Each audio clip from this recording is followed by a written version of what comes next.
enye into ebalulekile ukuthi ungayenzi into ezokulimaza empilweni nezokushintsha ubuwena ngoba nakho uncengo ukuthi uthandwe.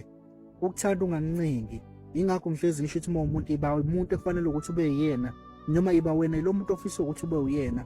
Bakhona abayokuthuza khona ukhulunywa kunjalo bona abantu beveza ububi bakho uma ngabe nawe ube uwena ngeqiniso, because kubuhlungu once waqala umuntu wakhombisa ukuthi wena uyakwazi ukuthi uyishintshe for abantu abathize. Uyohleza uphila impilo yokwenza ukuthi uma ngabe uzohlangana nabantu abathize uyishintshe ukuze uzothandwa yibo. Bakhona lokho kunabanye abantu futhi kuzobe sekubacika ukuthi usibani usenza incelebane ngeke ungibona mina ngenza ukuthi because awusi wena, and lokho kuyakwenza ukuthi nawe ugcina usuyilahlekela uqobo because kwawena ugcina ungasazazi ukuthi ubani, yini omikuyo, yini okholelwa kuyo, because wena uphilele ukuthi uthenge ukuthandwa ebantwini ngokuthi uyishintshe ubuwena. Uphilele ukuthi uthenge ukuthandwa ebantwini noma uncenga ukuthandwa ngokuthi wenza izinto ongahambelani nazo. Sacrifice wena, sacrifice ama-values akho, sacrifice ama-principles akufanele uphila ngawo ngoba nakho ufuna ukuthi uthandwe abathize.